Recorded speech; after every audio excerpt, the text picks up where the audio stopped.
Welcome to Disaffected. I'm Joshua Slocum, and this is the show where we talk about politics, culture, and relationships through a psychological lens. Do you remember all that stuff I said last week about how I'm always going to dress formally because that's how I want to look on the show? Well, I lied, because it is a steam oven in here in Burlington today, and I can't stand it. I want to rip my skin off. So this is what you get. All right, here's what we're talking about this week. What happens when you collaborate with lunatics and psychopaths to appease the woke? Whole section of audience feedback from around the Western world about the mistreatment of white people by black people and immigrants that we are not allowed to say is real, except we're going to say it today. When the right response to a situation is simply the phrase, "Stop it," and, like McRib, McGender is back. Remember how I told you that living in Vermont is living in Twitter in real life? I've got a story for you. Actually, it's a story from my friend Holly, and you should be reading her Substack. It is, I think she calls it Holly's newsletter. Look up Holly Math Elf. Yes, like a little elfin thing that makes Keebler cookies. Sorry, Holly. She's worth reading. This is a great story. This will illustrate for you what I'm talking about, and you'll know that it's not just me. There's no real world that I can access if I just don't be online so much and go into the real world. Get all of that out of your system. That real world is Twitter here in Vermont. So, listen to the story. Holly says, "So I think you all know that I pay a teenage neighbor to run errands for me. It saves my shoulder from the work." She has a shoulder injury. "She's a competitive athlete with a great track record, and she's like a house husband. She shovels my car out, she does laundry, and runs errands. So I have this in-house washer thing that I can use in the bathtub, but it's annoying and lifting it is hard on my shoulder. Still, if I need it, I have it in a couple of drying racks. But for a while, I've been paying her to do the laundry at her parents' house. It's great. She picks it up when she's here to get the trash or bring me my prescriptions or whatever, and brings it back to me the next day. Well, she starts college in a couple of weeks, and her family went on this extended our last hurrah as a cohesive family unit kind of trip. She is the firstborn, and this is the start of leaving the nest for this household. So I got a replacement on Front Porch Forum. I don't know if you all have that in your area, but it's a bulletin board that is what it sounds like. The whole state is split into neighborhoods, and you can discuss local issues, sell things, find someone to do odd jobs, recommend plumbers, etc. So just for a month, Holly gets a replacement. It's an older woman with short gray hair. So far, all of our interactions have been perfectly pleasant. She complimented my Halloween decorations and the smell of what I had cooking. I interviewed her by talking to her for 10 minutes about her grown kids who've started having their own kids and how she watches her grandson a few days a week. Everything was fine until the first laundry. You see, even though I'm not going to vote, I bought a t-shirt from the Vermont Republican Party. There's a city called Brandon, Vermont. So in a bit of clever branding, when "Let's Go Brandon" became a phrase, they brought out some merchandise for the Vermont GOP for this. I bought one. I needed a new long sleeve shirt, and it's funny. She noticed it in the laundry. She finished it to her credit, but she just brought the clean laundry over. And she told me she's not going to be doing anything for me ever again because I support the party of, quote, Trumpist fascists. I just stared at her, trying very hard not to laugh. Then I said, "Okay, well, thank you for bringing the laundry over. Have a good day." She goes all huffy and says, "You don't have anything to say for yourself?" And I said, "Not to you, no." Then I pointed down the stairs and said, You can see yourself out. Ah, perfect. That, my friends, was a lesson in short and sweet boundary setting. No discussion, no justification, no taking the bait. No, just no. And good day.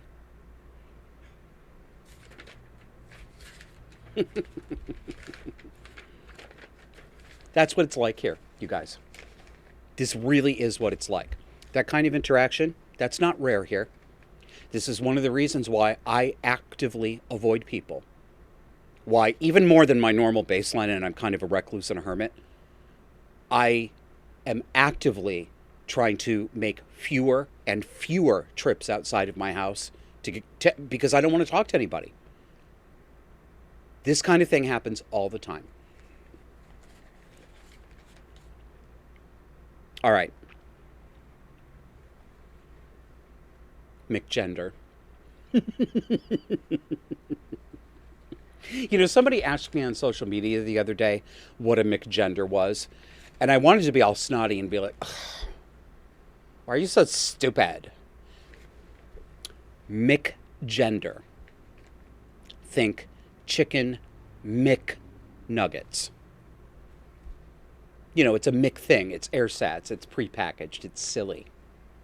It's not really real. This week's mixed gender. Well, maybe I got the pronoun right. Or the courtesy title. This week's McGender comes to us from a Reddit forum called Xenogenders and More.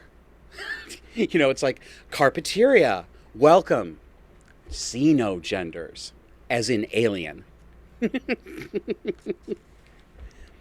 Title, I need some help. Like the title says, gender has been kinda hard. No, it's time for the voice. Like the title says, gender has been kind of hard lately, especially with me being part of a traumatic OSDD/1B system. Okay, I have to break into the quote here. I'm going to have to do this a couple of times because it's not in English, it's in Xeno language. A system is their new name. These people who claim to have multiple personalities all inside one brain, they're part of a system. So they've got all sorts of acronyms for it now. Yes, it's brand new lingo. It just came up in the past couple of years. Back to the quote. So they is part of this system. Currently, I identify as a trans male, intersex, Anulian person. Again, breaking in. Do you know what that means? Anulian? A nullified gender, as in castrato. I have no idea whether it's real castration or not, but yes, this is a gender for them, being genital-less. So, a male intersex Anulian person who uses it, ze, he, bun, fawn, son. But I have a feeling I have more genders and pronouns I fit into.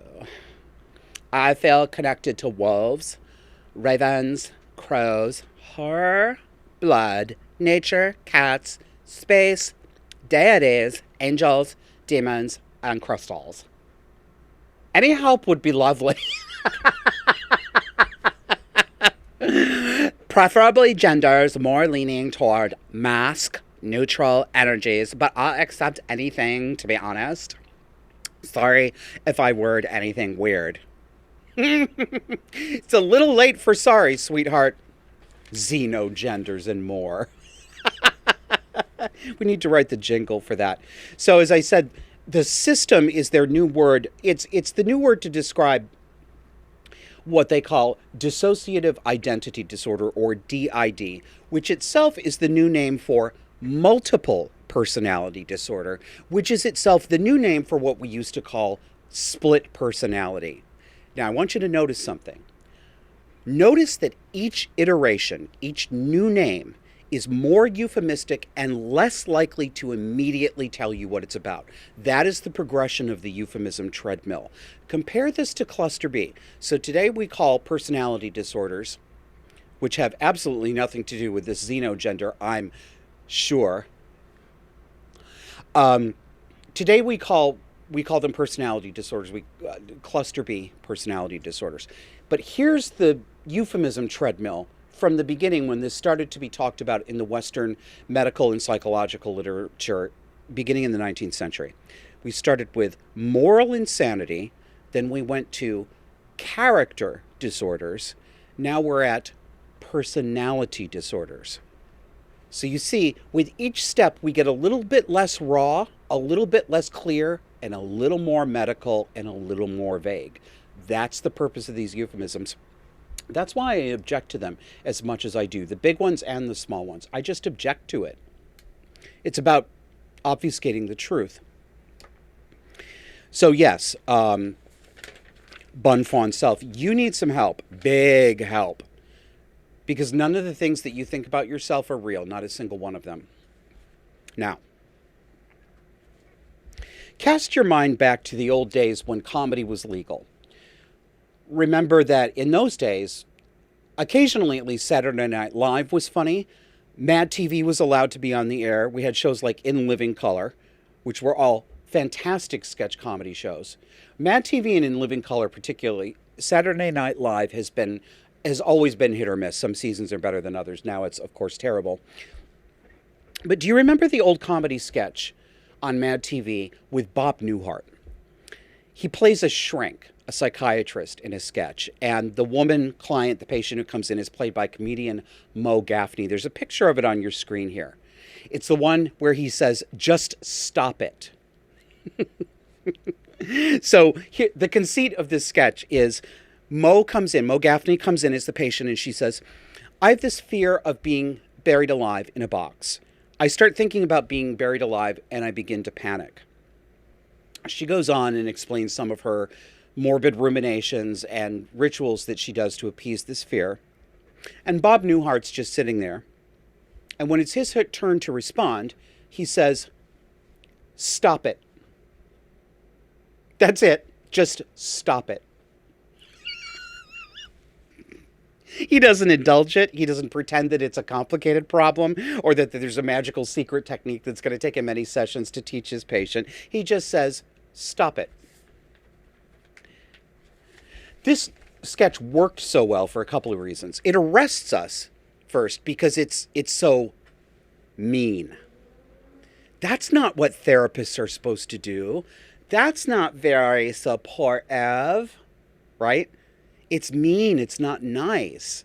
Therapists are supposed to validate you, aren't they? No, the answer is no. They're not supposed to validate you. If you think that, you're wrong. But part of us recognizes the truth underneath this sketch. Part of us knows it's true, and that's another reason why it stands the test of time. Think about the ways in which being what we call kind and going along with someone's nonsense is literally validating a delusion that people have or a misbehavior. It allows these delusions and these misbehaviors to fester, to grow, and in some cases to calcify into something permanent in someone. I wrote 2 pieces on the Disaffected Substack this week with the theme of "Stop It," and I want to share them with you. I don't even remember the URL. Just look up Disaffected Podcast Substack. I can't remember if it's disaffected.substack.com or whatever. Just use your search engine. Here's the first one. Stop this. And then I give you a list. Stop saying, number 1, we just need a third space for gender nonconforming people. Or, we just need a different additional bathroom for them at the expense of whatever company or government owns the building. Or, we just need to create a third sports team at the expense of whatever college, university, or private club is hosting the sports team. No. No, we don't need to do any of this. No.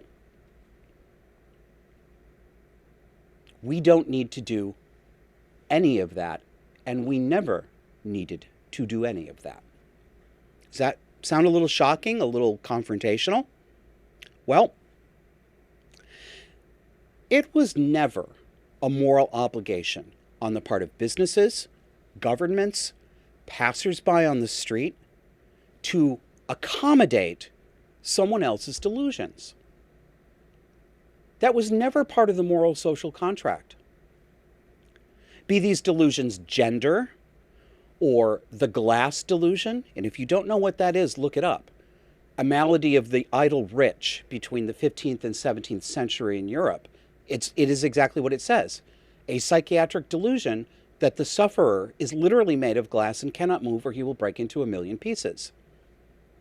Remember how I said idle rich? Compared to today, who has a lot of genders and who doesn't? Is it poor people? Or is it middle class people? Is it the comfortable? So we've never had to accommodate these delusions as a moral obligation. We've never had to flatter somebody saying that he was Napoleon Bonaparte or Jesus Christ himself. Yes, I meant to make that comparison. Yes, I am saying that claiming that you are the opposite sex is exactly as deranged as claiming that you are Jesus Christ. Affirmative. This was never a moral obligation on people or society, and the idea of kindness never required this kind of absurd accommodation. Worse, the well-intended efforts to be inclusive are costing you and other people money, excessive emotional servicing and propping up of other people, including complete strangers, and they're propping up the supremacy of these delusions, particularly the trans delusion. So, stop it. No third spaces. We're not going to do that. No extra teams. We're not going to do that either. Stop suggesting it. These people will not use them anyway. They don't want them. Even when they claim they want them, they're not being truthful. They are lying to you. They're lying to you when they tell you that they have safety fears. That is not true. Even if some of these people, a few of them, do have some sort of safety fear around using a bathroom, that's their problem, and it is a problem. It's not normal, it's a problem. It still does not create an obligation on us to indulge them. Even if they genuinely are fearful, we still don't have to, and we haven't broken the moral contract. The truth is that for most of these people, their goal is to compromise any and all barriers and boundaries. The goal is to take from you, to take your privacy, your modesty, your safety, or your mental equilibrium. That's the goal. In a word, domination. So stop it.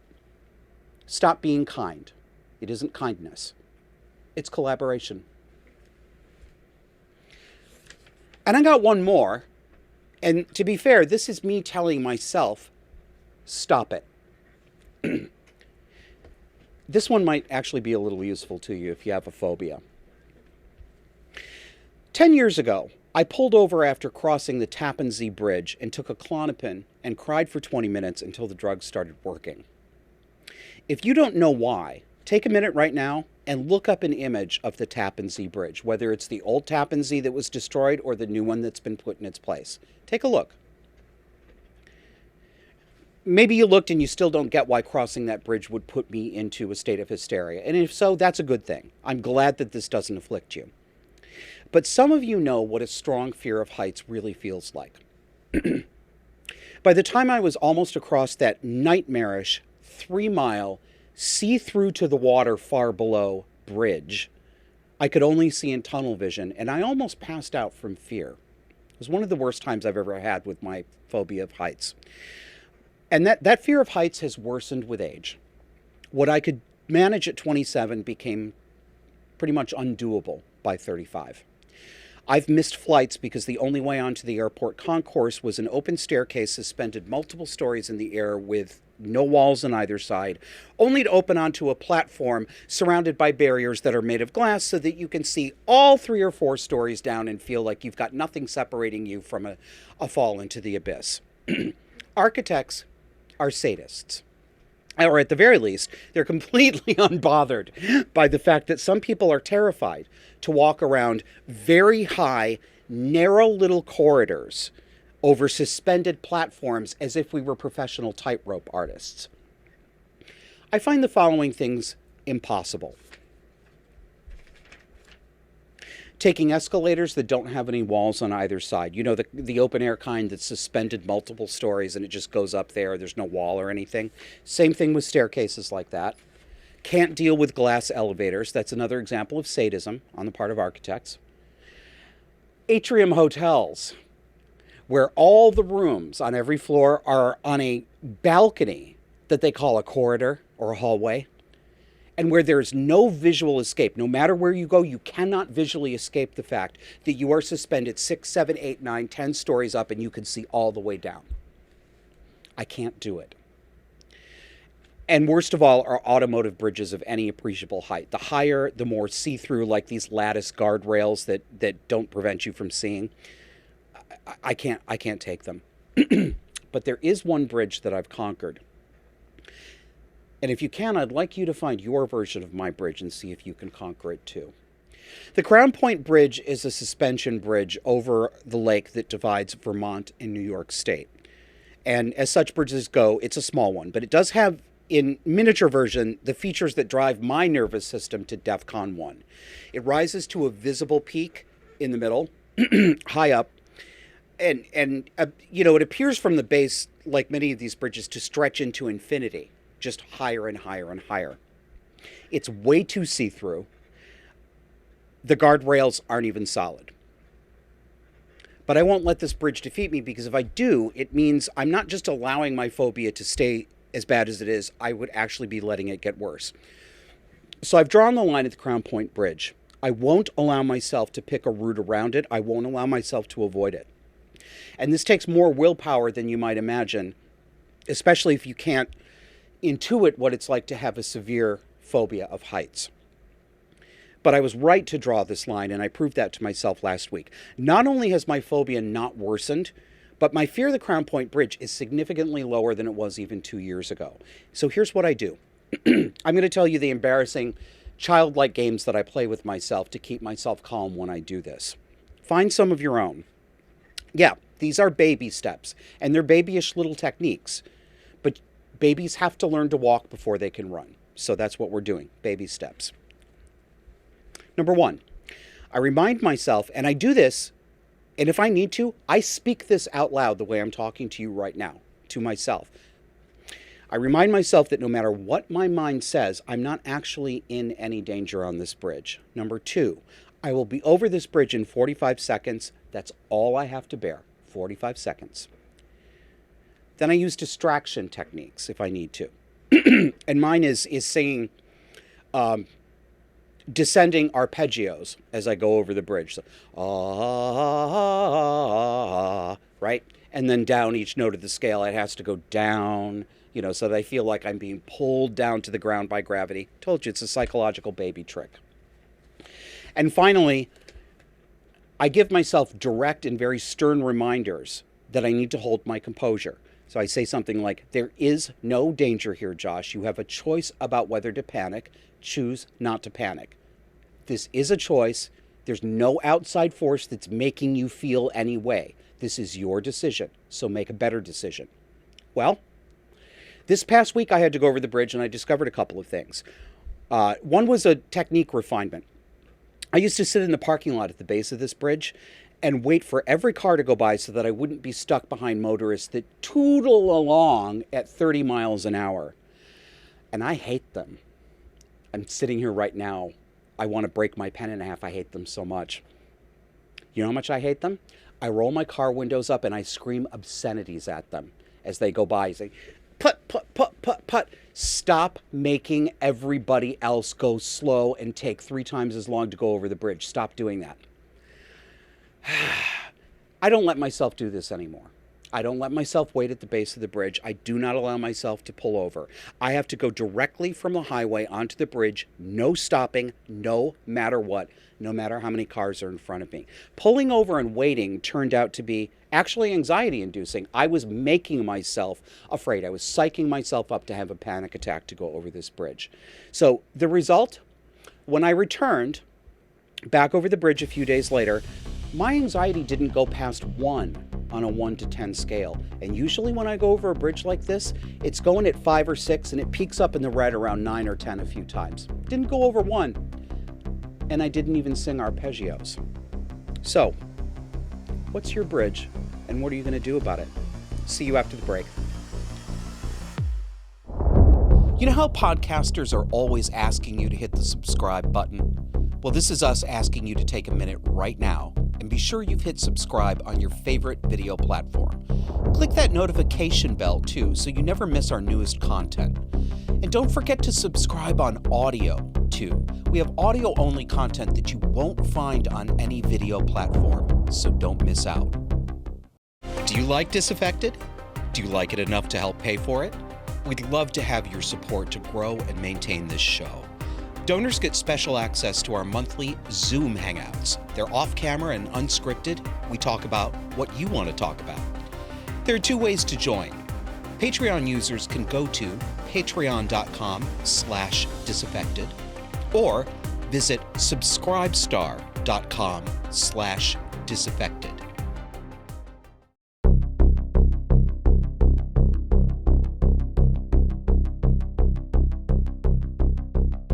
I will be reporting your ass. I will. What's the store number? Just give me my change, bitch. I ain't got time for this. I ain't got time for it. Honey, I done had better people. I'm here, River. Have a nice day. Bitch, throw my money. Throw my money. Hold it. Hand me my goddamn money in my hand. I didn't throw it to you. Hand me my money. Hand me my money in my hand, bitch. You don't throw no money at me. Hand me my money. I didn't throw it at you. Don't throw it at me. Don't throw it at me. Don't throw it at me, bitch. I'm gonna have your job. Have a lovely day. Fuck you. Oh, that's assault. Okay, so for those of you just listening, that was an interaction between a cashier and a woman. And the customer, the woman, was harassing the cashier. And did you notice that she, the customer complaining, she is the one who threw the money at the cashier? Did you see that? She raised her hand to strike her. Did you notice that?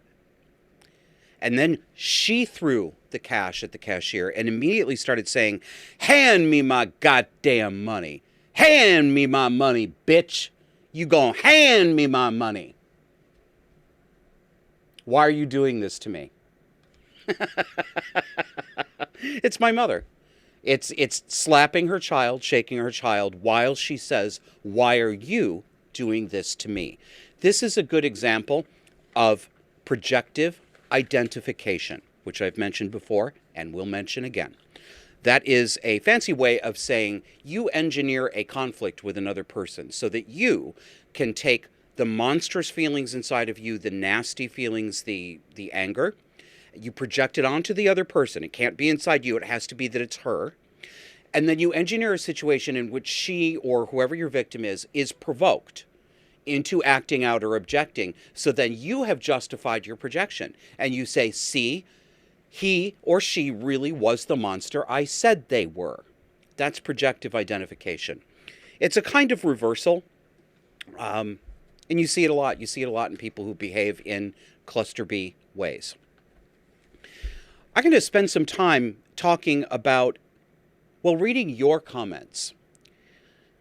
Last week we talked about bad behavior being socially acceptable when the person is a Black American. The mistreatment, the attitude, the confrontational, belligerent attitude that has become much more common in interactions in America between Black Americans and white Americans. And I'm saying the word American as a reminder that I'm not talking about Black people. I'm not talking about people with dark skin. This is not about skin color.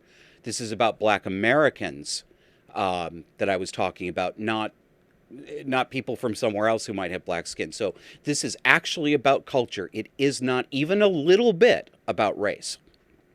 But many of you wrote in, and of all the things I've asked you to talk about or to give me feedback about on the show, This is the one that got more feedback than anything else. I asked you if you had experiences like this, and mostly I heard from Americans, but I also heard from some people in other parts of the world. Here we go. This is from Laura. She says, I was in Michigan this weekend and lost a set of keys. I asked the 2 workers at the hotel desk if anyone had turned some in. The first one didn't even look at me and said no. He looked through a drawer and then said no again. The second one said, what about these in the office? And the first one said, those are mine. Neither one of them looked at me or even asked for my information in case someone would ask later. The most friendly hotel staffer was white. The brand new hotel was in a sketchy area, but at my local grocery store in a nice area in Wisconsin, we go Saturday because our favorite staffer there is on self-checkout. Honest John says, it's very similar in Britain, and it's not because of white racism or a slavery legacy. It's because of gangsta culture and establishment and chattering class worship and excusal of black street gangsta culture and aggression. Well, it does sound like the UK's rather like the US. This is from Pam. Quote, let's see. And this one is interesting because it's an example of the opposite, and it illustrates the point that this is not about black skin, it's about culture. Pam says, I live so rurally that I'm a stereotype. I'm a farmer and a cattle rancher. The 2020 census shows 5,900 people in my county. We have 0.9% black population here. Our tire repair is a black guy. Our tire repair guy is a black man. He's out on everyone's farms repairing tractors and other farm equipment. He voted for Trump in 2016 and 2020. There's no difference between him and the white or Hispanic residents. He states that he can't stand Biden and will never move back to a city because he enjoys rural life. So again, culture, not skin color. This is from Melinda Melissa. Hi, Melinda Melissa. Josh, I love you, but you need to come down south. I'm a lot older than you, and it's been that way since I can remember. We are conditioned from birth to accept it so much that it's part of the fabric of life here. I'm sorry you were disrespected so harshly, though. This is interesting because I've had different feedback from people in the South. Some people in the South say they've never seen behavior like this, black or white, or they rarely see it.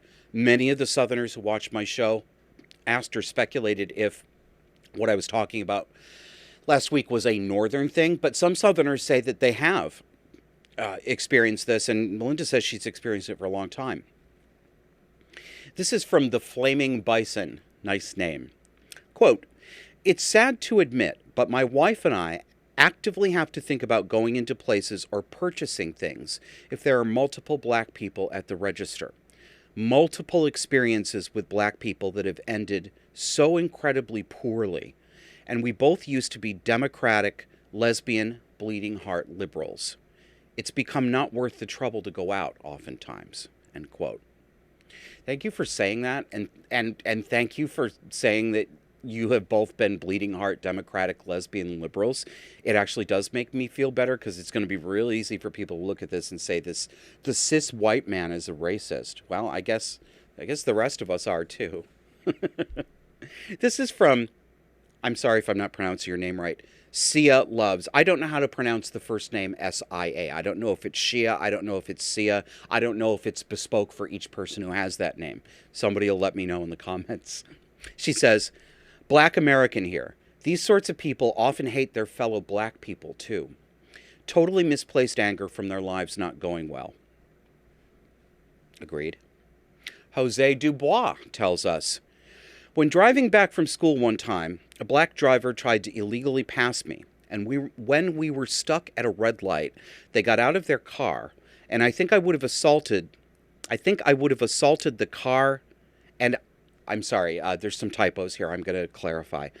I think they would have assaulted the car and me if the car was unlocked. Another time, a black woman was honking at my dad as we were in a parking spot, and they were blocking us in the spot, so they wanted us to leave, but would give us no way to get out, and just honked incessantly. Brenda Darling writes, I hope you never have the pleasure of meeting the poor marginalized gypsies or travelers in the UK. Oh, I love this.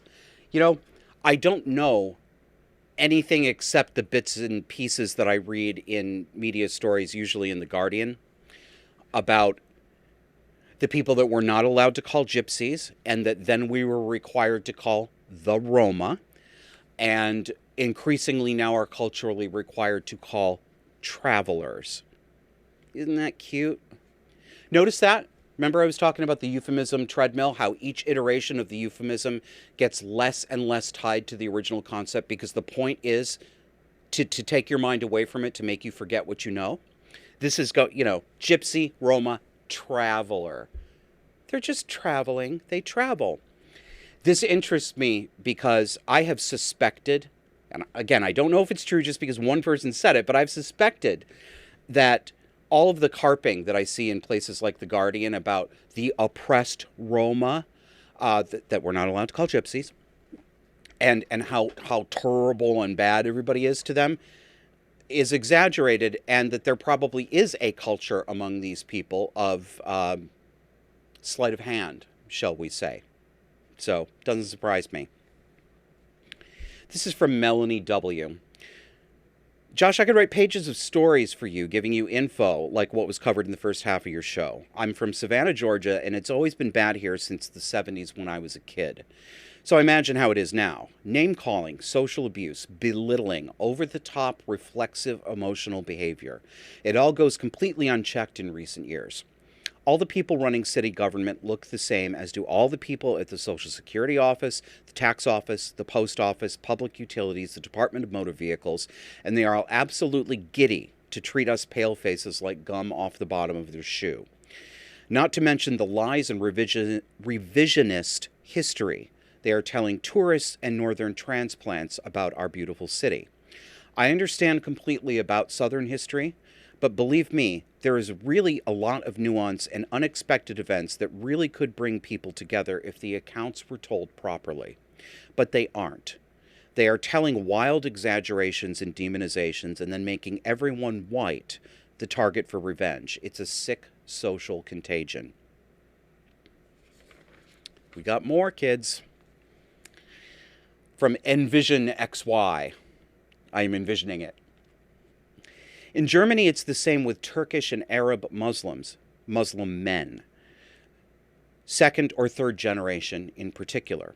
The left is completely blind to the Muslim aspect, and it makes things worse, especially for women and homosexual men and women who live in those communities. Heard this too, the denial in Europe of the fact that if you let in immigrants who are largely young men, young men are aggressive, young men who are from cultures where the culture does in fact treat women like property, that you will get young men who come into your country and treat the women who live in your country like property. Oh no, that's racist. That's racist. No, it isn't. Again, culture, not skin color. Megan McCarthy says, when I first moved to New York City, I moved to a kind of rough around the edges area. I was shocked when I first heard a woman yell, "white bitch," at me. All I was doing was walking down the street. I got called white rich bitch as well, even though I was as broke as possible. My mom and sister and I have had this conversation about hostility toward white people often. We've all experienced it. My mom was a social worker for 30 years, and she said that she got as a client the sweetest woman from Africa. This woman's kid had autism, and my mom worked as a school social worker. She said it wasn't long before the woman started dressing really trashy, super tight clothing, etc., and developed a horrid attitude to go with it. Gone was the polite woman who wore the clothes of her country, and it was replaced by the whole white people are evil attitude. It's very sad. Unfortunately, we'll be getting a lot more of this hostility because moronic white progressives, specifically women, encourage it. My industry, which is publishing, has become a complete nightmare run by people with personality disorders. The people of color who are running the show have been bullying white authors left and right, and even other people of color who don't toe the line. None of this strife is helping our country. Dumb news anchors need to stop encouraging it as well. Yeah, well, they never will, of course. I also want to point out, too, several black viewers and listeners popped up during the live chat of the show. I don't have their comments here, but they said essentially the same thing. Both that they see it, but that they also themselves have been mistreated by black people who are angry at them because they don't agree with the idea that all white people are evil. Zgen, or J-Zen, excuse me. I think I'm a little dyslexic and I've just never been diagnosed. Maybe I should diagnose myself since I like diagnosing so much. So, J-Zen says, yep, some white people have told me in whispered terms how they're fed up with how black people can get away with a lot merely for being black due to the white guilt of other white people. I work with all white people, me being the only minority, and black customers tend to act more aggressively and demanding toward my white colleagues. I suppose a number of black people are used to taking advantage of white guilt, while white people are terrified of being accused of racism. A white colleague was hesitant to call the police. Listen to this. A white colleague was hesitant to call the police on a black guy outside who was carrying a knife and yelling aggressively because he didn't want to be accused of racism and he was afraid of police brutality. Oh my God. Not the first such story I've heard like that. Doesn't surprise me. But my God.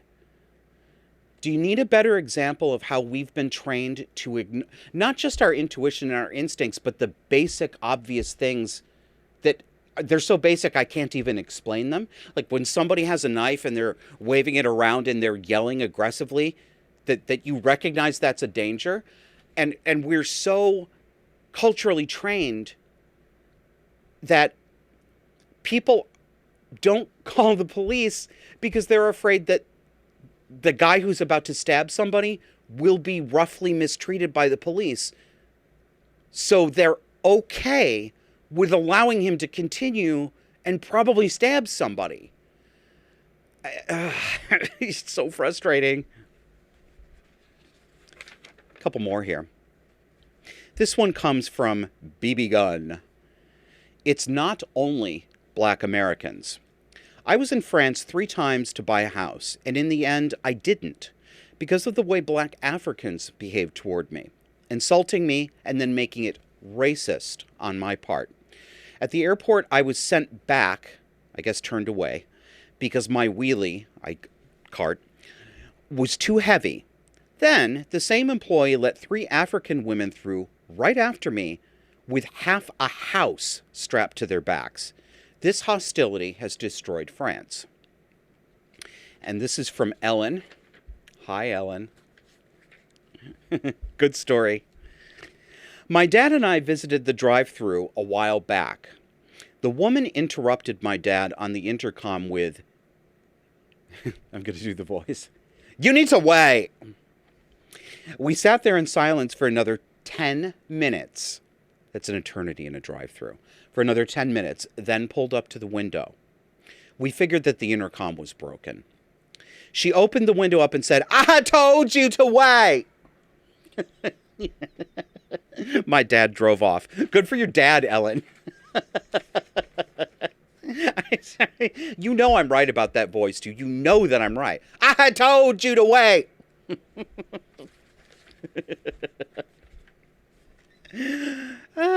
Okay, coming up to the close of this segment, I want to plug a podcast that I just came across, and I came across it because the podcaster emailed me. Thank you. He goes by Arcadia Strauss. Arcadia Strauss on YouTube. I haven't listened to a lot of what he said yet, so I can't give you a whole overview, but he appears to be anti-woke. So he's speaking my language.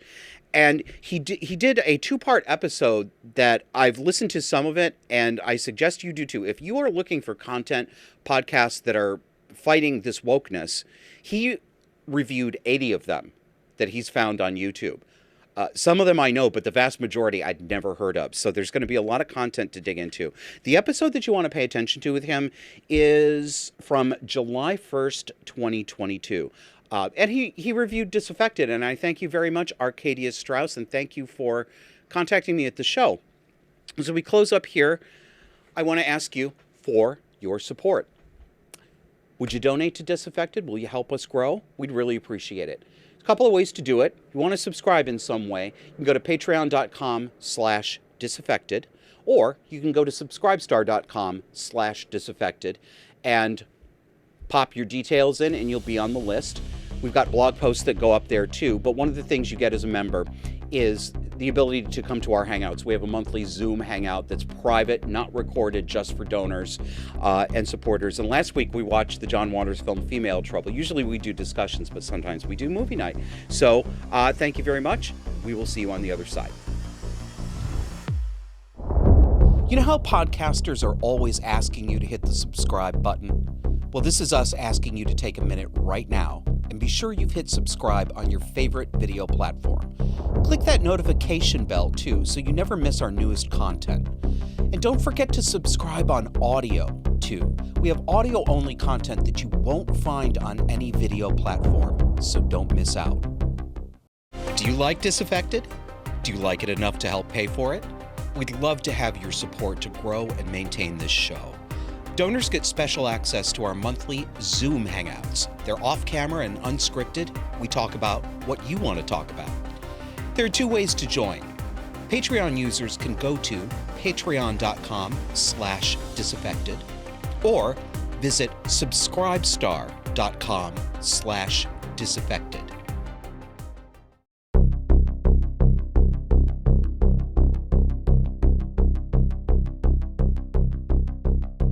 Welcome back. Are you hungry for the sins of pride and idolatry, conveniently served at a church your whole family can enjoy? Well then, feast your eyes on this. Her name is Britta Filter, and she is the Queen of New York! Yeah!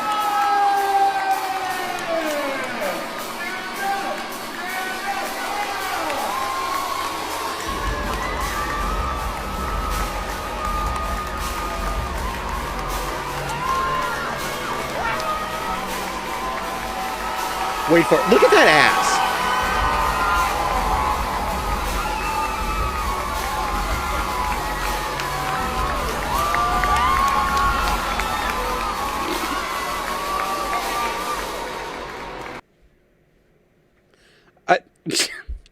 Stop it. Just stop it.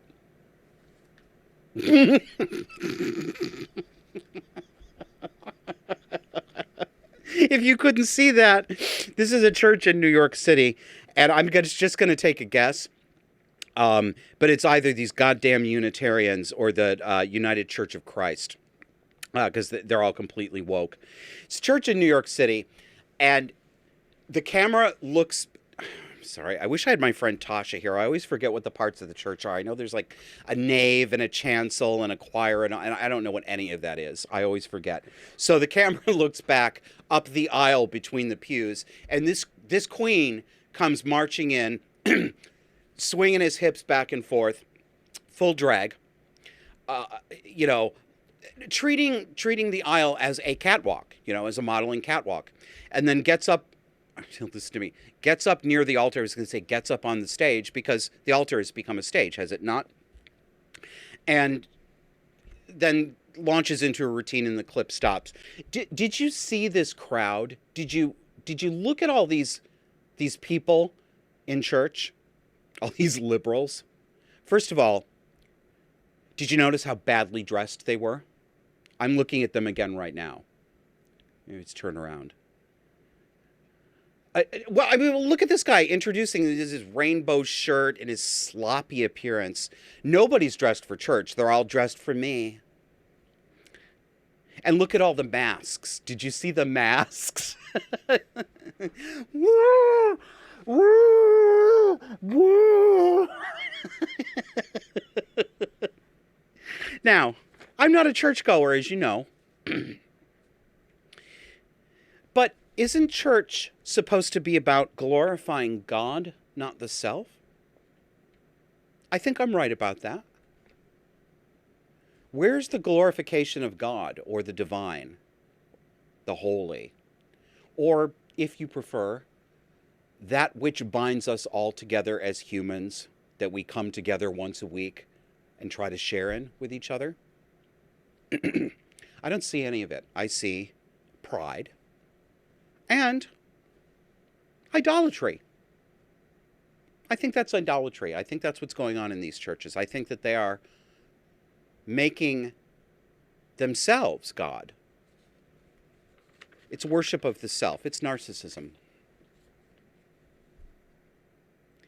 You know, Jordan Peterson asks, do you remember that pride is supposed to be a sin? Boy, people got angry when he asked that. Boy, did they get angry. Especially gay people. Yeah, pride is supposed to be a sin. Maybe we have a word for the state of mind where a person is appropriately aware of his or her talents and accomplishments and takes reasonable, proportionate pleasure in having done them. I don't know what the best word is for that, but I don't think pride is exactly the right word. Pride has been turned into a different word over the past 40 years, largely because of the gay pride movement. And while I understand its roots, I think, and I don't think anybody necessarily could have known this at the beginning, but I think it was a mistake. I think that word and the concept itself was a mistake. Because it isn't pride that's being celebrated. It is, in fact, narcissism, excessive pride. More on drag queens. I have a Facebook friend named Chris Waits. He's very funny, and he's a really good writer. And I'm going to read a post of his, and I feel bad calling it a post, because Chris doesn't make Facebook posts. Chris writes essays and comic bits. He's a comic, and he's an essayist. He's not a Facebook poster. So here's what he wrote recently. Quote, I don't care how clean a drag queen's act is. It's not appropriate for children. The reason I say this is because the drag queen does his act in a nightclub. Unless his character is literally Sally the Clown and he's a full clown with clown makeup and a beard, but dressed as a woman, and the entire joke is, look how silly this obviously male clown who is dressed as a woman is. Their act, if it's not that, is a nightclub act for adults. You guys know me. I wouldn't call myself an especially dirty comic. I have some dick jokes, but not a lot. Do more, Chris. I just like to throw them in occasionally for shock value, like a rapscallion, as if to say, oh yes, I went there, winky face. But I could easily remove them and take out the swear words and have a clean set. You know who I wouldn't want performing in front of kids? Me. My comedy is meant for adults. Even if you removed all the rated R content, it's still written with the assumption that you are a grown-up. My comedy would still be labeled Adult Situations. Good band name. I was watching a clean comics special in front of my daughter when she was 8, thinking, he's clean, shouldn't be a big deal. And his first joke was, quote, so I'm out on a date with this lady and she's crazy. You guys know what it's like. And don't get me wrong, ladies. I hear your stories about crazy men. We will get to them later. Did I do the voice right, Chris? I think I did. And within moments, I felt uncomfortable watching it in front of my child. Strictly speaking, the comic wasn't saying anything bad. But there's no reason for an 8-year-old to listen to the peculiarities of dating. It's like when I was a kid and the 8 o'clock sitcoms came on and I sat and watched them and laughed a couple of times. But half the episode was absolutely over my head. And at least once an episode, there was something that outright made me uncomfortable. And I didn't even know why. And sometimes grown-ups kissed. Who wants to see grown-ups kissing? It's not that I think drag queens are automatically degenerates or pedophiles or even automatically rated R. It's that it's an act for a nightclub. The assumption is that it's for grown-ups. And RuPaul's Drag Race is an 8 o'clock show. I'm not saying anyone should be arrested for letting their children see it. Just like nobody would judge you if you turned on a Jim Gaffigan special in front of your 8-year-old. But everyone knows 8 o'clock is when the sitcoms made for grown-ups come on. And 9 o'clock is when the murder shows start. I don't care how clean a drag act is. It's not appropriate for kids. Amen, Chris. Amen. And especially that last part. The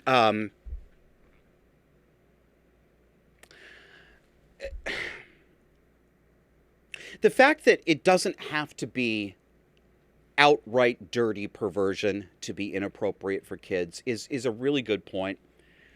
But when I think about the kind of drag that used to be popular, and I'm going back at least 30 years here, but even though yes, drag has always been bawdy, it's always been risque, there was more variety, and the level of bawdy and risque was lower substantially than what we see today, because what we see today is literal degeneracy. It's outright blatant perversion. You know, you've got I saw a clip the other day from one of the Pride festivals with a queen. It was so strange. This guy had put a lot of money and a lot of time into his costume, his wig, and his makeup. One of my complaints, this is just an aesthetic and cultural complaint. One of my complaints about modern drag queens is how cheap they look. How cheap and last minute they look. Very little attention paid. I understand the aesthetic has shifted. We're no longer going for what used to be called realness. We're not trying to actually give the impression of a female. It's beyond caricature at this point. But they don't even take the time to do what used to be considered the basics. Like, okay, so I'm going to tell you how to do a drag wig, in case you need this. Here's what you do. First of all, you go to, first of all, you live in New York City. Secondly, you live in Chelsea. Third, you go down to the Village, you go to Patty Fields, you go to Patricia Fields' boutique. I don't know if it's still there. Or you go to some equivalent. And you go down there because that's where you get your human hair wigs for cheap. And as my roommate from college, Jaquetta, used to say, I bless and thank my Asian sisters for their help. Because it's all Asian hair. So you get your human hair wig, but for cheap. And you get your human hair wig because you can actually do human hair things with it. Wash it, set it, put a curling iron in it, all that stuff. You get your wig to match your hair color. Then you take your wig and you put it just behind your hairline, assuming you have a hairline. I understand that some of you don't. Well, you know, lace front, may I suggest Mr. Ray's Wig World. You put it behind your hairline and then you blend your own hair into the wig. And it's an astonishing illusion. If you do it well, it looks like it's growing right out of your head. They don't even do that. So now you know how to do a drag wig. You're welcome, I guess. All right. A little more serious for this part. I have titled this The Human Cost of Collaboration. This story is disturbing. It is from American Greatness, and it's written by a science fiction writer named Blaine Pardoe, who I hadn't heard of until I read this. If you're interested in the article, it was published July 29th, 2022. Here's an image of the headline. My publisher canceled me in favor of an activist who threatened my life. When corporate cowardice in the face of a minority of left-wing woke whiners alienates conservative fans, the fans need to speak with their money and remind publishers who they really answer to. I'm going to share some of this story with you. Quote, for those that don't know me, I'm an award-winning best-selling author in numerous genres. I've been a speaker at the U.S. Naval Academy, the National Archives, and the Smithsonian on the subjects I write about. After 37 years of writing for the series, he's referring to one of the science fiction book series he's written for, I found myself canceled for voicing my conservative beliefs. So in early 2021, two random people complained to this guy's publisher that there were what they called hidden Confederate messages in his stories. And for you non-American people, Confederate refers to the South when the South split away from the Union during the Civil War, the Confederacy. This guy's publisher, one of his publishers, Catalyst Game Labs, said it didn't matter what his political beliefs were in novels that they didn't publish. So they were saying, oh, we're not going to take this seriously. You can write anything you want. It's not in our novels. They looked at his Catalyst Game Labs looked at his social media as well and said nothing was wrong with that either. Now, they shouldn't have done that. You can see that's foreshadowing. If this were a movie, that would have been the indicator that Catalyst Game Labs was going to turn out to be one of the villains. No, your employer, I know there are exceptions. Supply your own not-alls, supply your own exceptions. Assume that I understand they're real too. I won't list them for you. Barring those exceptions, employers should not be checking out your social media. I've had this done to me. You checking me out now, folks? Nobody should be vetting your social media from your employer. That's not normal. And just to toss it off so lightly, so blithely, I think shows how we've been trained to accept things as normal that we really shouldn't accept as normal. They don't have any business investigating. Nobody has any business investigating your social media for wrong politique.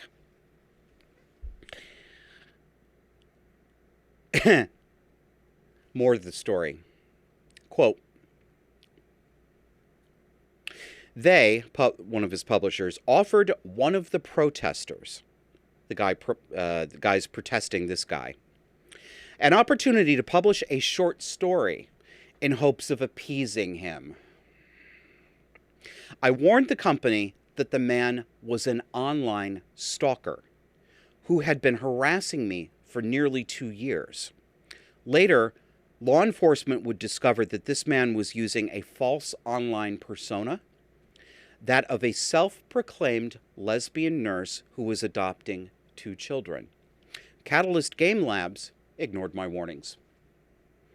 Notice the camouflage that this stalker uses. Wonder why? What's he got going for him? He's a lady, first of all. That's step 1. I'm a lady, so I'm not a threat. Deliberate. Step 2, I'm a lesbian. Even less of a threat. I'm a lady lesbian. You see why they do this, right? Then I'm a nurse. I'm a lady, I'm a lesbian, and I'm a nurse. Even less threatening. I hope this is as obvious to everyone listening as it is to me. And the kicker? And I'm an adoptive mother. Yeah, so was Joan Crawford. So is Madonna. Lady lesbian nurse mommy.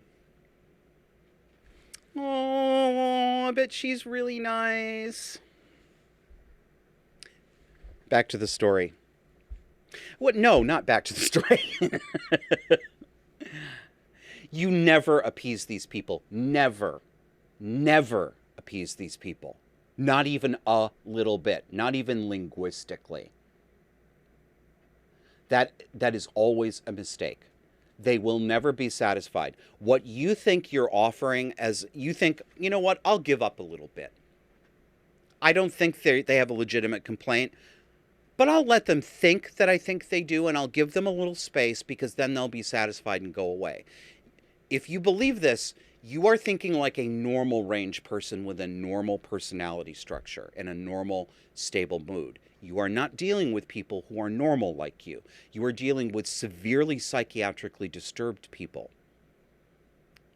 You're dealing with people today who, 50 years ago, many of these people would have been in Bellevue Hospital. Yes, I'm not making a funny, I'm saying that seriously because it's true. Many of these people would have been psychiatrically institutionalized correctly in another era. You're not dealing with normal people. Don't appease them. Quote, in March 2021, my first conservative political thriller, Blue Dawn, was announced with a different publisher, Defiance Press. My stalker contacted a fellow writer with the following directed at me. Quote, I want to fucking shoot him in the fucking crotch for this shit, and I want him to die in a fire.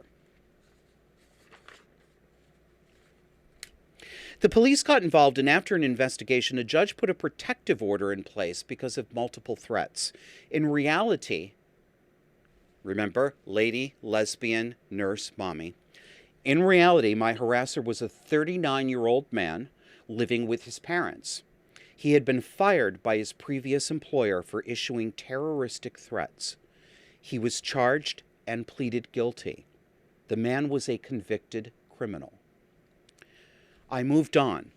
To coincide with the release of Blue Dawn, I wrote articles for conservative websites such as The American Thinker, PJ Media, Town Hall, American Greatness, and others.